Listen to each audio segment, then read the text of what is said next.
पूरी की पूरी रात बाहर रहता, जब बहन पूछती तो आगे से गालियाँ निकालता, मारता, डांटता।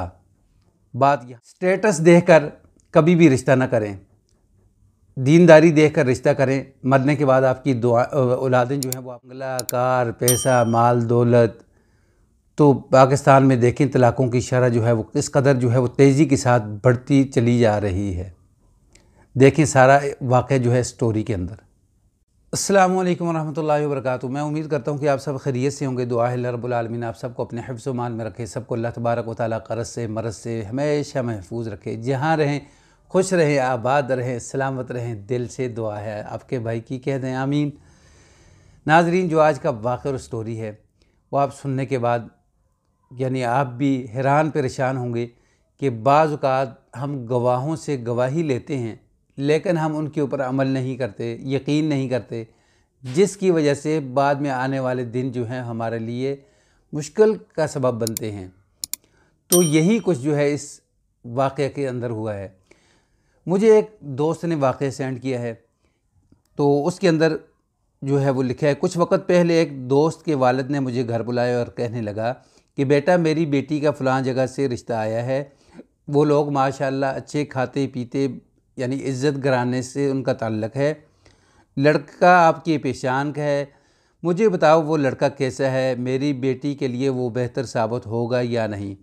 मैंने लड़के का नाम सुना और मनफी के अंदर मैंने सर हिला दिया कि नहीं, कि वो लड़का जो है उसकी जो कुछ हरकतें हैं वो ठीक नहीं हैं, बिल्कुल ये आपके लिए रिश्ता मुनासिब नहीं है।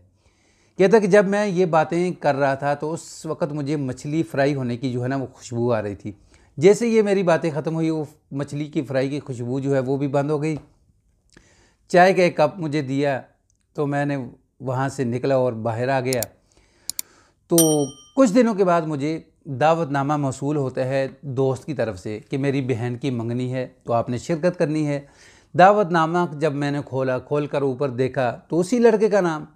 तो मैंने कहा कि अंकल को जिस लड़के से मैंने मना किया था ये तो वही लड़का है।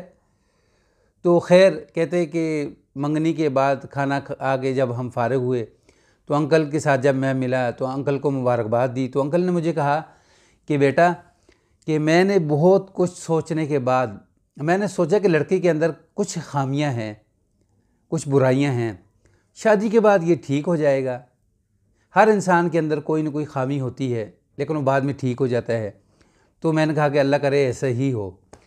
तो फिर अंकल ने कहा कि जो मेरे दोस्त हैं वो कहते हैं कि आपकी बेटी जो है वो रानी बनकर यानी ऐश इशरत आराम की ज़िंदगी गुजारेगी, गाड़ियों के अंदर घूमेगी। तो आपने अच्छा किया यहाँ रिश्ता दिया है। तो कहता कि मैंने मुबारकबाद दी, फिर बातें की और सलाम करके वापस हो गया। चंद दिन गुजरते हैं, फिर यानी मुझे दावतनामा आता है शादी का कार्ड। शादी का दिन आ गया, बारात आती है, बड़ा हल्ला गुल्ला, बड़ा शोर शराबा, फायरिंग, फूल वगैरह जो है वो डाले जाते हैं। तो शादी खैर व आफियत से रात 12 बजे तक जारी रहती है और वहाँ से चले जाते हैं। मालूम हुआ कि अंकल ने 5,000 रुपये कर्ज़ लेकर अपनी बेटी की खुशियों के लिए ये जो कर्ज़ लिया है ताकि बेटी की शादी खैर व आफियत से गुजर जाए। कहता ठीक 14 महीने गुजरे। मैं अपने ऑफिस में था, मुझे पता चला कि मेरे दोस्त की बहन को जो है वो तलाक़ हो गई है। तो मैंने कहा कि दफ्तर का काम जल्दी जल्दी समेटा और दोस्त के पास पहुंच गया कि अफसोस कर लूं। तो दोस्त ने कहा कि मैंने दोस्त से पूछा कि यार ये क्या हो गया। तो उसने कहा कि यार वो लड़का जो था ना, जैसा आप कहते थे बिल्कुल वैसे ही था। रात देर देर तक बाहर औरतों के साथ रहता था, तो औरतों के साथ उसका चक्कर था। तो जब घर आता था तो मेरी बहन जो है वो पूछती तो आगे से वो शोर शराबा करता, डांटता, गालियाँ देता। ये बात बढ़ते बढ़ते इतनी बड़ी कि मेरी बहन जो है वो आगे जवाब देना शुरू कर दिया उसने। तो जवाब का नतीजा ये निकला कि उस लड़के ने बहन को तलाक़ दे दी। तो नन्ना से एक फूल जो है वो भी हमारे पास है और बहन जो है यहाँ इद्दत गुजार रही है हमारे घर के अंदर बैठी। तो मैंने कहा कि यार बहुत अफसोस हुआ, बहुत दुख हुआ।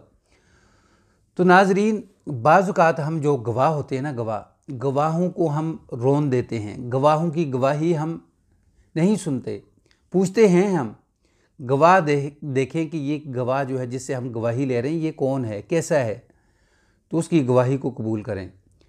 तो अगर उसकी गवाही को आप कबूल नहीं करते तो आपको बाद में इस तरह के जो दिन है वो देखने पड़ते हैं।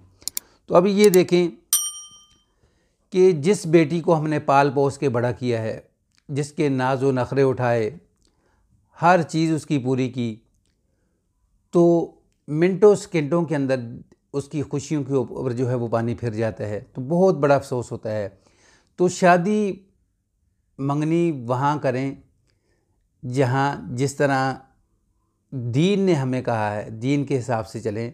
स्टेटस देखेंगे अगर आप, गाड़ियाँ, बंगले, कार, लड़की की खूबसूरती, पैसा, फिर आपके साथ ये हो सकता है।